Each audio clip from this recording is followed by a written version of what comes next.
नमस्कार, आप देख रहे हैं देश न्यूज। मैं हूं आपके साथ सूरज पाठक। हमारे खास कार्यक्रम डिबेट में आप सभी का स्वागत है। डिबेट में आज हम बात करने वाले हैं कि मतगणना से पहले मंथन, और ये मंथन हो रहा है कांग्रेस में। दरअसल मध्य प्रदेश की 29 लोकसभा सीटों पर मतदान के बाद पहली बार आज भोपाल में कांग्रेस के सभी प्रत्याशियों की बैठक हुई। इसमें मतगणना के दिन रखी जाने वाली सावधानियां और काउंटिंग एजेंट को प्रशिक्षण देने पर चर्चा हुई। कांग्रेस ने जिलेवार प्रभारी की नियुक्ति की करेगी, ये बात भी सामने आई है। और वहीं 25 मई को भोपाल में प्रदेश की 27 लोकसभा सीटों के काउंटिंग एजेंट्स को ट्रेनिंग दी जाएगी। बैठक के बाद पीसीसी चीफ जीतू पटवारी ने पत्रकारों से कहा कि कांग्रेस प्रदेश में 5 जून से 15 अगस्त तक मंथन कार्यक्रम चलाएगी और इस कार्यक्रम के तहत आगामी समय में होने वाले नगर निकाय, पंचायत और अगले विधानसभा चुनाव के हिसाब से तैयारी करेगी। वहीं प्रदेश प्रभारी जितेंद्र सिंह ने कहा है कि अंडर करेंट है, चौंकाने वाले परिणाम आएंगे।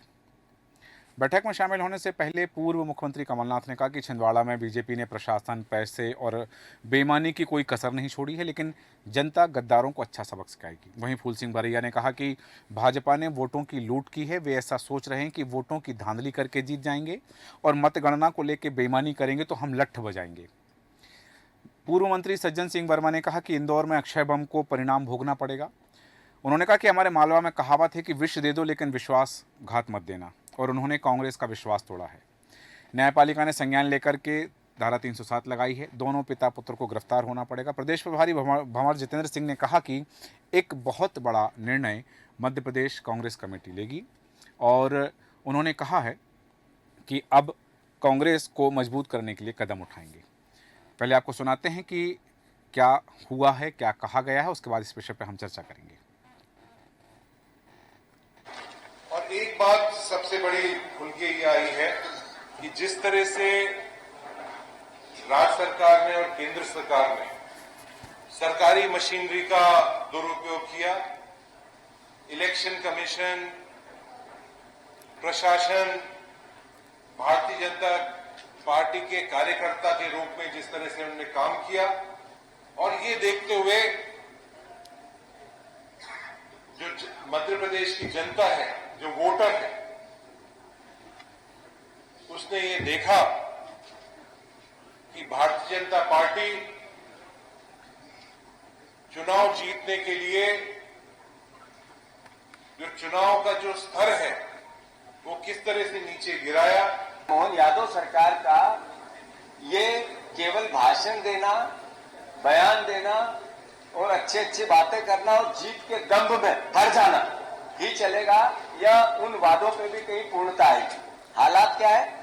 हालात है कि रिजर्व बैंक ने हमें कर्ज देने से मना कर दिया, फिर भी हमें हवाई जहाज खरीदना है। रिजर्व बैंक ने हमें कर्ज देने से मना कर दिया, फिर भी मंत्रियों के और विधायकों के घरों की साज सज्जा में, उनकी गाड़ियां खरीदने में जो फिजूल खर्ची है, उसमें अद्भुत और अकल्पनीय सरकार का काम चल रहा है। कांग्रेस सीधा आरोप लगा रही है कि भारतीय जनता पार्टी ने प्रशासन का दुरुपयोग किया और प्रशासनिक लोगों ने भारतीय जनता पार्टी के कार्यकर्ता के रूप में कार्य किया और चुनाव परिणाम को प्रभावित करने की बात कही गई है। साथ ही ये बात हुई है कि कांग्रेस में अब मंथन किया जा रहा है, वो भी मतगणना से पहले, और ये भी कहा कि एक मंथन कार्यक्रम चलाया जाएगा 5 जून से 15 अगस्त तक का। तमाम विषयों पर हम चर्चा करेंगे। हमारे साथ मेहमान हैं, आपका परिचय कराते हैं। हमारे साथ हैं भारतीय जनता पार्टी के प्रवक्ता मंजरी जैन जी। मंजरी जी, बहुत स्वागत है आपका देश न्यूज में। साथ ही हमारे साथ में कांग्रेस प्रवक्ता केदार सिरोही जी हैं। केदार जी, आपका बहुत स्वागत है। राजनीतिक विश्लेषक कल्पना शर्मा जी हमारे साथ हैं। कल्पना शर्मा जी, आपका स्वागत करते हैं। और सबसे पहले केदार सिरोही जी, आपके पास आना चाहेंगे। 4 जून को परिणाम आएंगे और 5 जून से 15 अगस्त तक कांग्रेस मंथन कार्यक्रम चलाएगी। क्या मंथन होगा इसमें, और आज की इस बैठक का उद्देश्य क्या था? बैठक का उद्देश्य बहुत स्पष्ट था कि अभी जो हम लोगों को लड़ना है, चुनाव मुद्दों के साथ साथ में एक बेईमानी से भी लड़ना, जनता के बीच में मुद्दे ले जाके एक अपना बात रखना है, ट्रांसपेरेंट मैकेनिज्म है पॉलिटिक्स का। पर उसके साथ साथ सर, आज की जो राजनीति वो दूषित हो चुकी है, हम सबको मानना पड़ेगा। थोड़ा बहुत हमारे यहाँ भी है, मैं ऐसा नहीं कह रहा हूँ हम पाक साफ है। हमारे पास 1-2% बीमारी है तो उधर पूरी 101% है। तो हमारे को जो वर्तमान में जो काउंटिंग है, जिस तरीके से हमने वोटिंग में देखा, बढ़िया खुलेआम किस तरीके से वोटिंग हुई है वो दिखी हम लोगों को। हम चाहते हैं कि काउंटिंग में कम से कम ट्रांसपेरेंसी रहे। अब ये ट्रांसपेरेंसी कब आएगी? जब हमारे अपने लोग भी जानकार हो। हम्म। कई जगह हमारा बूथ एजेंट बैठा है, उसको बूथ का राइट्स नहीं मालूम, तो वहां होती है तो उसमें हम भी जिम्मेदार उस गलती नहीं, के। आपके तो वार रूम के प्रभारी तो इस्तीफा दे के चाह रहे हैं, फिर ऐसी स्थिति में कैसे होगा? जिनको ट्रेनिंग देंगे वो इस्तीफा दे देंगे फिर? सर अब हमारे यहाँ तो जिनने शपथ ली उनने भी इस्तीफा दे दिया क्या? हाँ जी। ये तो बार रूम पे ही थे। हाँ जिनने अपना घर बनाया, जिनने तनख्वाह ली, जो पेंशन ले रहे वही चले गए सर। हाँ उनकी जो नैतिक जिम्मेदारियां थी, बहुत से लोग तो इस एज में हैं हाँ। जो वृद्धा, वो जो अपना होता है आखिरी का जो दौर होता है हम्म। अवस्था का, उस अवस्था में उसमें नए बच्चों को तैयार करना था। लेकिन उस केदार अवस्था में सिरोही वो जी, घर छोड़ के भागे। बड़ी गंभीर बात है कि आपके जो वार रूम के प्रभारी थे वो ये कहकर चले गए कि वार रूम में कुछ काम नहीं हो रहा है, केवल समोसे और कचौरी का दौर चल रहा है और यहाँ हंसी मजाक हो रहा है, इसलिए उन्होंने इस्तीफा दिया। ये बड़ी गंभीर बात है केदार जी।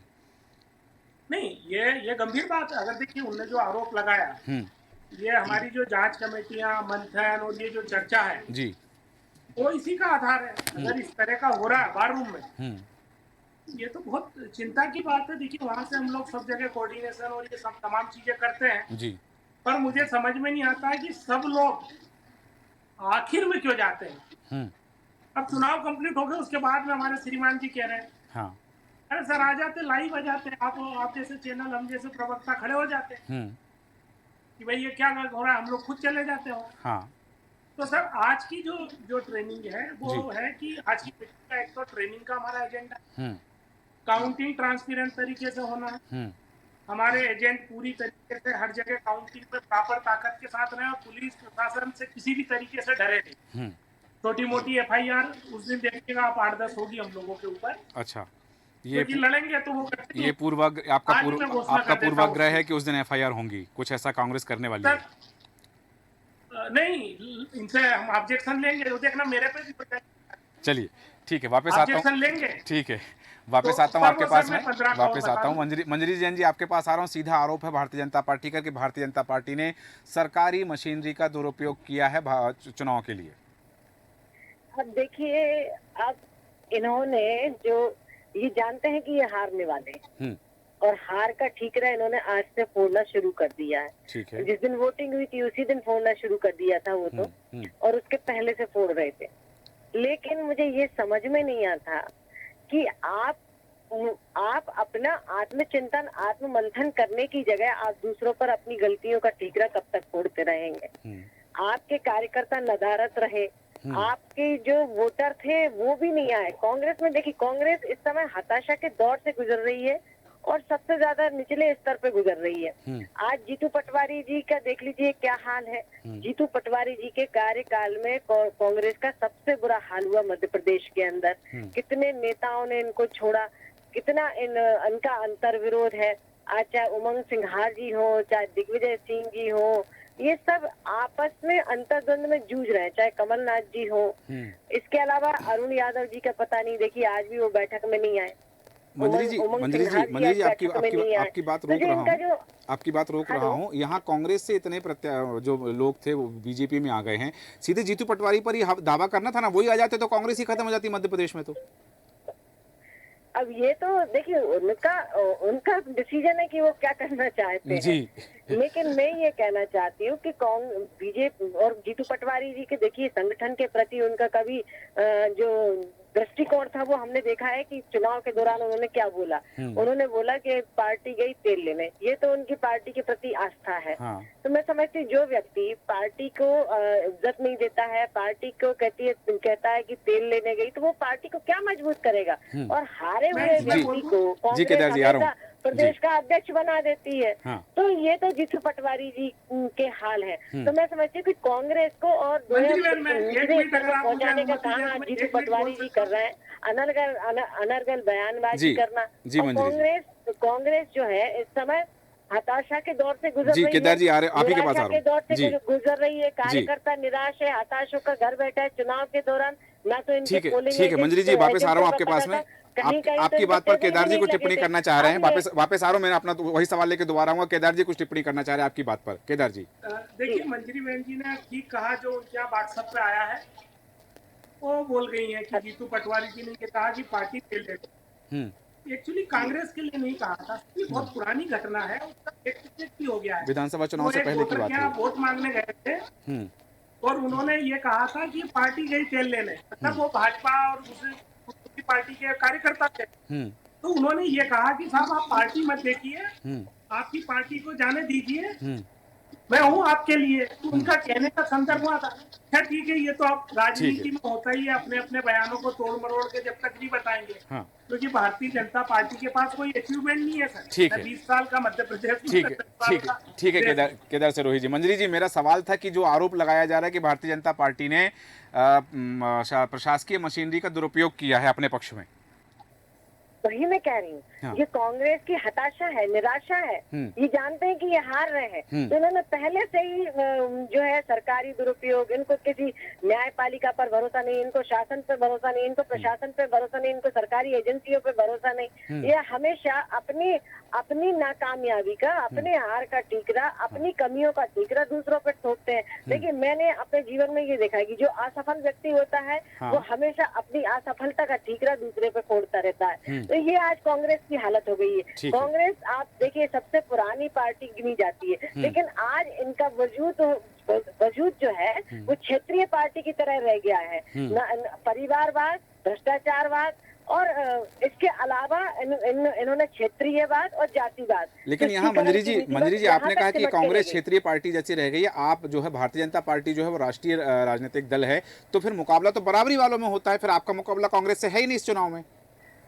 देखिए, हमारा मुकाबला हम खुद से ही करते हैं कि हमने आज जो अच्छा किया है उससे बेटर हम क्या कर सकते हैं। तो हमारा जो ध्येय है कि राष्ट्र को मजबूत बनाना है, और राष्ट्र को हम कैसे मजबूत बना सकते हैं, आम आदमी का जीवन स्तर हम कैसे ऊपर उठा सकते हैं। तो हम जब इस मिशन पे काम करते हैं तो हम आज हमने जो किया, हम अगले दिन उससे अच्छा क्या कर सकते हैं। ऐसे ही हमारे संगठन का काम है कि अगर हमने आज हमने कुछ अच्छा काम किया है या हमारी पार्टी को मजबूत करने का काम किया, तो अगले दिन हम उसे और मजबूत करने का क्या काम कर सकते हैं। ठीक है, वापस आता हूं। हमारी सरकार को मजबूत करने के लिए हम क्या काम कर सकते हैं। तो हम वो ध्येय लेकर चलते हैं कि अगर हमारी पार्टी ने पिछली बार 303 सीटें जीती थी, तो हम अगली बार उससे अधिक सीटें जीतने का दावा कर रहे हैं और जीत कर आएंगे। ठीक है केदार जी, वापस आऊंगा, लेकिन केदार जी वापस आऊंगा आपका, लेकिन अभी कल्पना शर्मा जी हमारे साथ हैं, उनसे मंतव्य लेना चाहूंगा कि आज कांग्रेस में बैठक हुई है, प्रत्याशियों को बुलाया गया था। हालांकि कमलनाथ जी आए और कमलनाथ जी कुछ कार्य को लेकर के चले गए।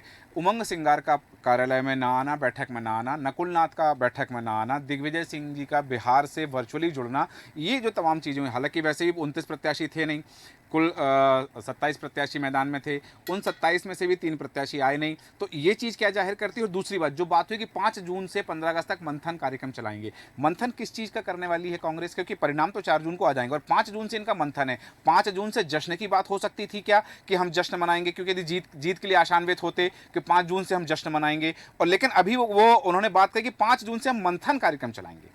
कल्पना जी। बिल्कुल सूरज जी, सबसे बड़ी बात है कि कांग्रेस हमेशा अपने ही विषय में घिरती है।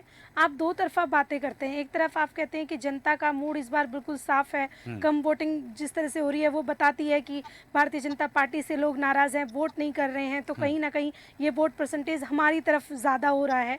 यदि आप इतने ज़्यादा पॉजिटिव हैं अपने ही इलेक्शन के रिजल्ट को लेकर के, तो मुझे ऐसा लगता है कि आपको बहुत पॉजिटिव बातें करनी चाहिए। उन सारे जो कैंडिडेट्स थे उनके सामने जब आप अपनी बात रखते हैं तो बताइए, उनसे आप जानकारी ले सकते थे कि किस तरह की कंडीशंस रही हैं, वोटिंग किस तरह से हुई है। ये सारी चीज़ों पर डिस्कशन होने के बाद कम से कम थोड़ा बहुत पॉजिटिविटी आप अंदर हो या ना हो, बैठक में आपके क्या होता है क्या नहीं होता, कैंडिडेट किस तरह से अपनी चीज़ें रखते हैं, लेकिन जनता के बीच जो आपके वोटर्स हैं उनको थोड़ा पॉजिटिविटी देने के लिए आप ये कह सकते हैं कि हम इस बार जीतने वाले हैं। जिस तरह से उत्तर प्रदेश में अखिलेश यादव ने जो स्टेटमेंट दिया, वो जानते हैं कितना पॉजिटिव है कि वहाँ पर एक भी सीट नहीं मिलने वाली, एक सीट है वो टक्कर की सीट है। तो कहीं ना कहीं ये पॉजिटिविटी है। जानते वो ये हैं कि ऐसा होना संभव नहीं होगा, मार्जिन थोड़ा बहुत तो इधर उधर किया जा सकता है, लेकिन बताया ये जाता है कि आप अपनी जो वोटर्स हैं उनको कम से कम थोड़ा सा बूस्ट एनर्जी भरने का काम कर सकते हैं, प्रोटीन और कैल्शियम और ये सारी चीज़ें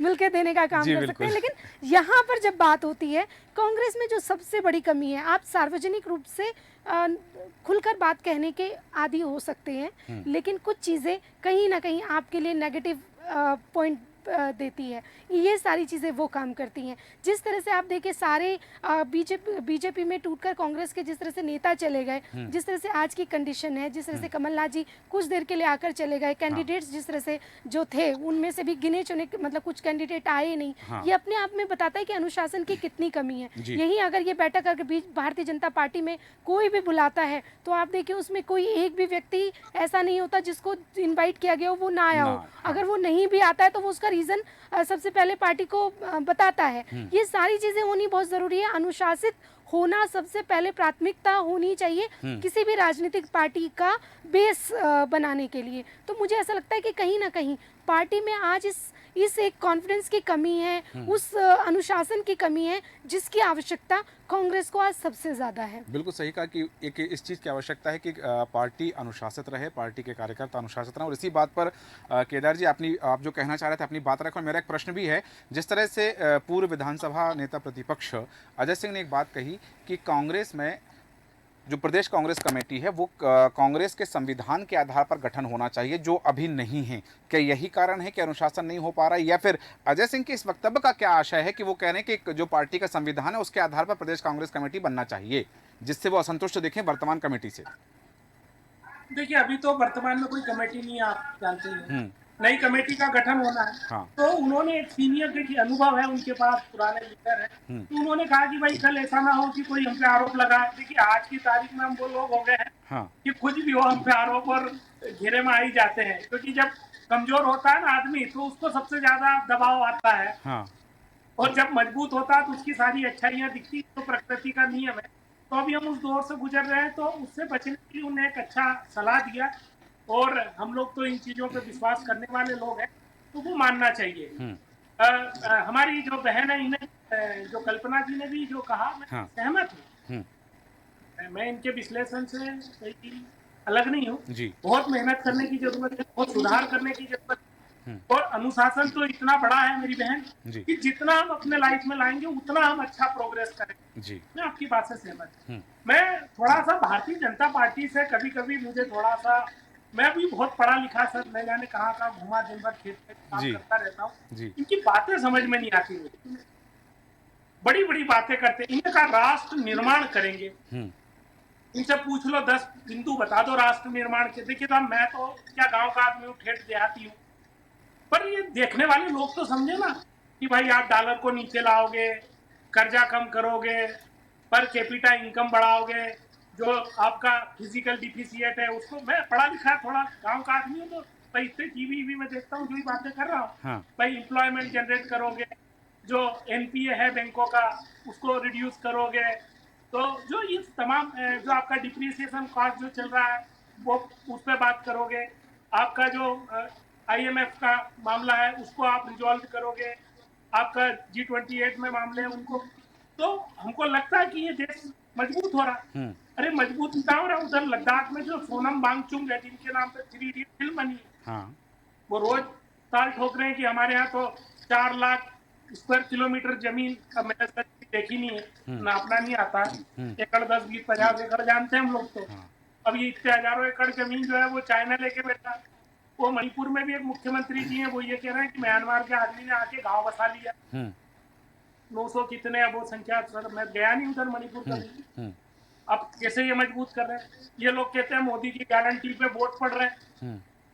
सर मैंने न तो मोदी जी के नाम से कोई गारंटी सुनी, न 1 महीने से मैं प्रवक्ताओं को रोज सुन रहा हूँ। सर आपने भी हजारों डिबेट कर ली, पता ही नहीं है सर गारंटी क्या है मोदी की। ठीक है, वो मशरूम की रोटी खाएंगे। नहीं, मशरूम की सब्जी और काजू की रोटी नहीं, मशरूम की सब्जी और काजू की रोटी। अच्छा मशरूम, हाँ सर मैं थोड़ा गांव का आदमी हूँ। तो हम सभी ग्रामीण हैं, हमारे वंशज सभी गाँव में ही रहे हैं केदार जी। सर वो क्या है कि अपन ने देखा नहीं है सर, अपने लोगों का काम है। ठीक है, फिर वो सुना वो चश्मा पहनते हैं सर बड़ा, उसकी गारंटी देंगे क्या? फिर ये भी गारंटी देंगे क्या कभी मन हुआ तो बिरयानी खाने चल जाए पड़ोस में? भाई, चलिए ठीक है, हो सकता है गारंटी दे दे कि कुछ वो बातें आपकी गुलाबी झूल आपकी ले। कुछ बातें आ गई, आप ही की बातों का जवाब ले रहा हूँ। मंजरी जैन जी, आपके पास आना चाहूँगा। वो जो बात कही अभी केदार सिरोही जी ने राष्ट्र निर्माण की, भारतीय जनता पार्टी हमेशा कहती है राष्ट्र निर्माण, बात ये भी आ गई, लोकतंत्र की बात आ गई, संविधान की बात आ गई, तमाम चीज़ें होंगी। तो मैं चाहूँगा कि केदार जी ने कुछ बिंदु उठाए हैं, बिंदुवार उनके जवाब देने की। एक तो वो 10 बातें जो राष्ट्र निर्माण की हैं, दूसरी बात जो उन्होंने कहा कि मोदी की गारंटी एक्चुअल में है क्या, कौन सी गारंटी है मोदी की गारंटी? बिल्कुल। देखिए, मैं आपको ये बताऊंगी कि जी। आजादी का ये अमृत महोत्सव है और 60 साल 65 साल तक इस देश के अंदर कांग्रेस ने राज किया। अगर हम देखें कि 60 साल कांग्रेस के और 10 साल मोदी जी के, तो देखिए शताब्दी ट्रेन आई, एक आई राजीव गांधी जी के समय, एक आई मनमोहन जी के समय, ऐसे करके 4 या 5 शताब्दी ट्रेन 60 साल में चला पाए थे। आज हमने 70 वंदे भारत ट्रेन दी, आज हमने स्टेशनों का आधुनिकीकरण किया। ये तो इंफ्रास्ट्रक्चर के बारे में मैं बाद में बात करूंगी। आपने कहा राष्ट्र निर्माण जी। तो मैं राष्ट्र निर्माण की आपको पुनर्निर्माण की बात कर रही हूँ। हाँ। तो हमने हमारी विरासत को सहेजने का काम किया, हमने हमारी संस्कृति को सहेजने का काम किया।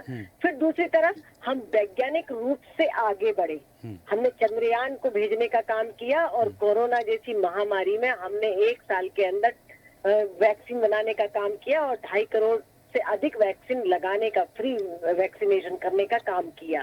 कोरोना जैसी महामारी में जब पूरी दुनिया जूझ रही थी, हम दूसरे देशों को भी दवाइयां सप्लाई कर रहे थे, दूसरे देशों को वैक्सीन सप्लाई कर रहे थे, दूसरे देशों को हम सहायता प्रदान कर रहे थे। ये हमने तरक्की की। हम G20 की मेजबानी कर रहे हैं, ये हमने तरक्की की। हमने आज प्रतिदिन 34 किलोमीटर से ज्यादा रोड बनाने का रिकॉर्ड बनाया। आज हमारे पूरे देश के अंदर 6 लेन 8 लेन अत्याधुनिक पुल बन गए हैं। कई सारे देखिए अपने रीवा में ही कितने किलोमीटर की कैनाल बना दी है। तो इस तरीके से हमने इंफ्रास्ट्रक्चर के ऊपर बहुत बड़ा काम किया है। यही राष्ट्र निर्माण है, बना दिए हैं, यही राष्ट्र निर्माण है मंजरी जी। जी देखिए, राष्ट्र निर्माण, मैंने बोला ना, हमारी संस्कृति को, हमारी विरासत को सहेजने का काम किया। हमने सनातन की रक्षा के लिए काम किया। हमने हमारे, देखिए राम मंदिर जो सैकड़ों साल पुराना राम मंदिर था, सैकड़ों साल पुराना प्रतीक्षारत था, जिसकी पूरे हिंदू समाज प्रतीक्षा कर रहा था। मंजरी जी, एक छोटी सी जिज्ञासा है मेरी, मैं चाहूंगा कि शांत करें। और उससे बड़ा काम 370 धारा, हाँ उसको हटाने नहीं, का मैं काम मेरी किया। एक छोटी सी जिज्ञासा है, वो जिज्ञासा मेरे दर्शकों की भी है कि आपने कहा कि 34 किलोमीटर प्रतिदिन के हिसाब से रोड बनाई है, चंद्रमा पर पहुंच गई, ये तमाम चीजें राष्ट्र निर्माण की श्रेणी में हैं। देश के 80 करोड़ लोगों को आप मुफ्त अनाज दे रहे हैं कि वो कमा के नहीं खा सकते हैं, ये भी राष्ट्र निर्माण की श्रेणी में है? देखिए मैं इसका बहुत अच्छा जवाब दूंगी जी। कि कांग्रेस के शासन काल में, सूरज जी आप भी उसी उम्र के होंगे, मैं भी संभवतः, तो हम जब 11th-12th में पढ़ते थे तो एक हिंदी का पेपर होता था और अंग्रेजी का पेपर होता था और उसमें निबंध आते थे कि बेरोजगारी के बढ़ते कदम, भारत में भुखमरी। आज ये चीजें खत्म हो गई हैं। हमने 25 करोड़ लोगों को गरीबी रेखा से ऊपर लेकर आए हैं और वो कारण क्या रहा? उसका कारण ये रहा कि PM आवास उज्ज्वला योजना, 81 करोड़ लोगों को फ्री राशन, ऐसी कई सारी योजनाएं रही, बेटी बचाओ बेटी पढ़ाओ, तीर्थ दर्शन योजना, ऐसी बहुत सारी। हमने, देखिए रोजगार की इन्होंने बात की, तो हमने रोजगार को सृजित किया है। रोजगार का सृजन कैसे हुआ, अब आपको हम बताते हैं कि हमने जिस तरह से इंफ्रास्ट्रक्चर के ऊपर काम किया, तो वो पावर कहाँ से आया, मैन पावर कहाँ से आया, लोगों को इसमें रोजगार नहीं मिला क्या? जी बिल्कुल मिला। अगर हमने आत्मनिर्भर भारत की बात कर रहे हैं, निर्भरता से आत्मनिर्भरता की ओर बढ़ रहे हैं, हमने लोगों को मुद्रा लोन के तहत हमने उनको लोन दिया। इसके अलावा स्व सहायता समूहों के लिए काम किया, कुटीर उद्योगों के लिए MSME के माध्यम से हमने मिनी इंडस्ट्रीज अब मुझे रिपीट आ रही है आवाज थोड़ी से। जी वापस आ रहा हूँ आपके पास में। ऐसी कई सारी चीजें की जो कि हमारा देश कुटीर उद्योग और लघु उद्योगों में बसता था। बिल्कुल ठीक है, केदार जी कुछ कहना चाह रहे हैं। मंजरी जी बहुत अच्छी बात बताई आपने कि हमारा देश जो है आज इतनी प्रगति कर चुका है, 34 किलोमीटर प्रतिदिन के हिसाब से सड़कें बन गई हैं, कुटीर उद्योग हो गया है, आपने बताया कि लोगों को स्वरोजगार उत्पन्न करा है, बेरोजगारी देश में खत्म हो गई है, ये तमाम चीजें। और मैं आप बहुत ओतप्रोत हूँ और आपकी बात जो आपने बताई है कि जिस परिकल्पना की है जिस देश की, जिस राष्ट्र की, यदि मैं उस राष्ट्र में रह रहा हूं तो मैं दुनिया के स्वर्ग में रह रहा हूं। जी केदार जी अपनी बात कुछ कही, आप कुछ कहना चाह रही हैं। देखिए सर, बात मैंने वही शुरुआत में कही थी ना, गारंटी और राष्ट्र निर्माण के जो बेसिक कॉन्सेप्ट हैं वो कोई भाजपा को मालूम नहीं।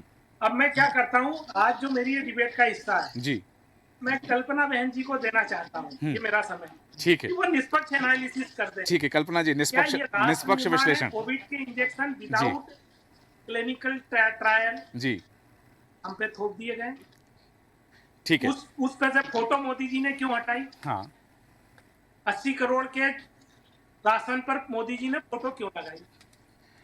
ये एक बड़ा सवाल है। कल्पना जी चंद्रयान की बात कर लिए, ठीक है, चंद्रयान पहला कब दिया था? जी, यही कांग्रेस की सबसे बड़ी नकारात्मकता है। आप हर चीज को नेगेटिव पॉइंट ऑफ व्यू से देखते हैं केदारनाथ जी। केदारनाथ जी जिस गांव से आप आ रहे हैं उसी गांव की मिट्टी में मैं भी पली पुसी हूँ, मैं भी ग्रामीण क्षेत्र से ही आती हूँ। ठीक मेरा पूरा समय आपको, ठीक है पर आप मेरी खिदमत तो नहीं, वो थोड़े से जवाब रह गए। पर केदार जी मैं आपकी बहुत रिस्पेक्ट करती हूँ, ऐसा नहीं है, पर आपका वो बात बताई तो मैंने बताया मैं भी ग्रामीण परिवेश में ठीक है मंजरी जी, कमी बोलूंगा सूरज जी केदार जी आपने कुछ सवाल किए हैं कल्पना जी से, तो उनसे ले लें। और जैसा कि आपने कहा है कि निष्पक्ष विश्लेषण, कल्पना जी। सूरज जी ये सारी बातें जो जिस तरह से केदार जी कह रहे हैं, अगर इस पे अगर डिस्कशन करेंगे बहुत लंबा चलने वाला है, लेकिन आप मेरी बेसिक बात समझिएगा। इतनी बातें अगर कही जा रही हैं तो आप ये बताइए कि जनता के बीच ये बातें कांग्रेस बताने में सफल क्यों नहीं हुई? क्यों ऐसा होता है कि इनकी कमेटी का आज तक गठन नहीं हो पाता? अपनी कमजोरी का ठीकरा हम दूसरी पार्टी की उपलब्धियों के साथ नहीं फोड़ सकते। यदि हमको आगे बढ़ना है तो हमको अपनी लाइन आगे बढ़ानी पड़ेगी, हमको जनता के बीच अपने विजन अपने मिशन को लेके जाना चाहिए था। कांग्रेस उसमें सफल नहीं रही। भारतीय जनता पार्टी का, देखिए मैं किसी की प्रवक्ता नहीं हूँ, लेकिन आप एक पॉइंट समझिएगा, क्या आज देश में महंगाई नहीं है? क्या बेरोजगारी नहीं है? क्या ऐसी कंडीशन नहीं है जिस पर डिस्कशन होना चाहिए? हम वंदे भारत की बात करते हैं, लेकिन आम लोगों के लिए सफर करना कितना मुश्किल है, ये डिस्कशन का विषय होना चाहिए था। लेकिन ये डिस्कशन का विषय आपका और हमारे साथ साथ कांग्रेस जिस तरह से जमीनी स्तर पर उसको लाना चाहिए था, लोगों के बीच उन विषयों को लेके जाना चाहिए था, उसमें सफल खुद नहीं हुए। आपने इंडी गठबंधन किया, लेकिन आप किसी ऐसे फेस को नहीं प्रेजेंट कर पाए जो कह पाए ये हमारे देश का भावी प्रधानमंत्री हो सकता है। ये कमियां क्या आप में नहीं है? जब तक आप एक चीज बताइए, मुझे सिलेक्शन करना है, मेरे सामने दो कम से कम ऑप्शन तो दीजिए। आपने मुझे कोई ऑप्शन नहीं दिया। मेरे पास सिर्फ एक विकल्प है, जिसने 10 साल इस देश में काम किया, उसके काम का एनालिसिस करने के लिए आप मुझे छोड़ देते हैं, लेकिन आप मुझे ये नहीं बताते कि जो आने वाला फेस है वो किस तरह का काम करेगा, या वो ये वाला चेहरा है वो कितना शक्तिशाली होगा। क्योंकि ये मेरे देश का, मैं अपने घर के लिए किसी व्यक्ति को, किसी एम्प्लॉय को नहीं रख रही हूँ, मेरे पूरे देश को रिप्रेजेंटेट करने के लिए एक प्रधानमंत्री चुन रही हूँ जो विश्व मंच पर मेरे देश की इमेज को बनाने या बिगाड़ने का काम कर सकता है। इन सारे विषयों को लेकर के राजनीतिक पार्टियों को बहुत सजगता से अपना काम करने की आवश्यकता थी, जिसमें बाकी पार्टियां मुझे ऐसा लगता है सफल नहीं हो पाई। 10 साल आप मुझे एक चीज बताइए कि पिछले इतने लंबे समय में 10 साल अगर कोई एक फेस रहता है, अगर तीसरी बार उसी फेस को प्रधानमंत्री के लिए नॉमिनेट कर दिया जाता है तो उसको आप कमतर नहीं बता पाते, तो ये कमजोरी भारतीय जनता पार्टी की नहीं है, ये विपक्ष की कमजोरियां हैं। क्या कारण है कि सुनक से लेकर के बाइडेन तक का ग्राफ गिर गया, लेकिन मोदी का विश्व मंच पर अगर आप सर्वे की बात करेंगे, ये सर्वे मेरा और आपका नहीं, हमारे देश का सर्वे नहीं है, वैश्विक सर्वे है। अगर उसमें ग्राफ मोदी जी का बढ़ता है तो इसमें आप उनकी कमियों को क्यों नहीं बता पाए? ये कमियां मेरी नहीं, ये कांग्रेस की या उनके गठबंधन की कमी है। क्या कारण है कि मध्य प्रदेश में आते हैं इंडी गठबंधन अलग अलग हर राजनीतिक हर राज्य में बिखरा हुआ नजर आया, ये मेरी कमी नहीं है। ये आप पत्रकारों पर ऑब्जेक्शन मतलब एलिगेशंस लगाना बहुत आसान हो जाता है, लेकिन राजनीतिक पार्टियों को अपने आप को प्रूफ करने के लिए मैदान में आप जा रहे हैं, आपका काम होता है अपने पॉइंट्स को रखना। वहां आप सफल नहीं हुए। क्या कारण रहा कि इतना लंबा समय हो जाने के बाद अगर आज गरीबों को राशन बांटना पड़ रहा है, क्या उसमें इतने लंबे समय तक वो राजनीतिक पार्टियां जिम्मेदार नहीं है जो कभी इसी नारे के साथ इस देश में आई थी कि गरीबी हटाओ? उन सारी राजनीतिक पार्टियों को जिम्मेदारी अपनी लेनी पड़ेगी। क्या कारण है कि आज आपके नेता जिस समय उनको टिकट मिल जाता है वे टूटकर दूसरी पार्टी में चले जाते हैं, इसके लिए कोई दूसरी राजनीतिक पार्टियों को आप जिम्मेदारी ठहरा सकते हैं, लेकिन हकीकत यह है कि ये कमजोरी आपकी है। क्यों? क्योंकि जनता को आपने ऑप्शन खत्म किया है। और सबसे बड़ी बात कि आप कहते हैं कि उन पर एलिगेशंस थे, आरोप थे और वो इसीलिए वहां चले गए, तो ये गलती तब भी आपकी है कि आपने ऐसे कैंडिडेट को टिकट कैसे दिया जिसका भ्रष्टाचार या जिसका किसी भी आपराधिक श्रेणी में उसका नाम आता है। ये सारी कमियों के लिए वो पार्टी जिम्मेदार है जो दूसरों पर एलिगेशन लगाने के लिए मीडिया को हमेशा ब्लेम करती है कि वो ऐसा क्यों नहीं करती। इसके लिए आप दायित्व रखते हैं, हम नहीं। ठीक है, अब चूंकि आपने जो बातें कही हैं निष्पक्षता की बात थी, निष्पक्षता से आपने बात रही कि हमारे पास ऑप्शन है, यदि हमें ऑप्शन दिया जाएगा तो हम चूज करेंगे। हालांकि समय हो चुका है। केदार जी 10 सेकंड में अपनी बात रखें, कुछ कहना चाह रहे थे आप जी। कल्पना बहन जी, वही बात है, हम लोग समझा नहीं पाए। एक्चुअली चुनाव प्रधानमंत्री का नहीं है, सांसद का। हाँ, हमको सांसद चुनना है। प्रधानमंत्री एक पूरी जगह 543 में नहीं है। आज इसी परिणाम से ये हो रहा है कि मध्य प्रदेश में मोदी जी, तो प्रॉब्लम ये मैं मानता हूँ। हाँ। प्रधानमंत्री हमारे यहाँ ऑटोक्रेसी नहीं है, हम लोग डेमोक्रेसी में। तो प्रधानमंत्री का डिक्लेरेशन ही अपने आप में बड़ा बवंडर है। और उस पर तो मतलब ये हमारी गलती है कि हम लोगों को ये समझा नहीं पा रहे कि ऑटोक्रेसी और डेमोक्रेसी में अंतर है। तो ऑटोक्रेसी में प्रधानमंत्री है और डेमोक्रेसी में सांसद है। अच्छा, तो गलती है हमारी, ये मैं ही मानता हूँ। ठीक है। बात हुई कि प्रधानमंत्री चुनने की बात हुई सांसद चुनने की, और बात हुई कि आज कांग्रेस में जो मंथन हुआ है उस मंथन को लेकर के अब आगामी मंथन पर चर्चा हुई और उस मंथन की आवश्यकता क्या आन पड़ी, उस पर सवाल खड़े हो रहे हैं। हालांकि बिंदु हैं जिन पर हम चर्चा कर सकते हैं, पर समय हमें अनुमति नहीं देता, इसलिए चर्चा को विराम देंगे। मंजरी जैन जी, केदार सिरोही जी, कल्पना शर्मा जी, आप सभी का धन्यवाद चर्चा में शामिल होने के लिए। बात हो रही है जिस तरह से जितेंद्र सिंह ने कहा है कि अंडर करंट है, चौंकाने वाले परिणाम आएंगे, तो ये चौंकाने वाले परिणाम किसको चौंकाएंगे? कांग्रेस को चौंकाएंगे या भारतीय जनता पार्टी को चौंकाएंगे या फिर मतदाताओं को ही ये परिणाम चौंकाएंगे? ये देखना दिलचस्प होगा। हमारा आज के खास कार्यक्रम में इतना ही। बने रहे देश न्यूज़ के साथ। नमस्कार।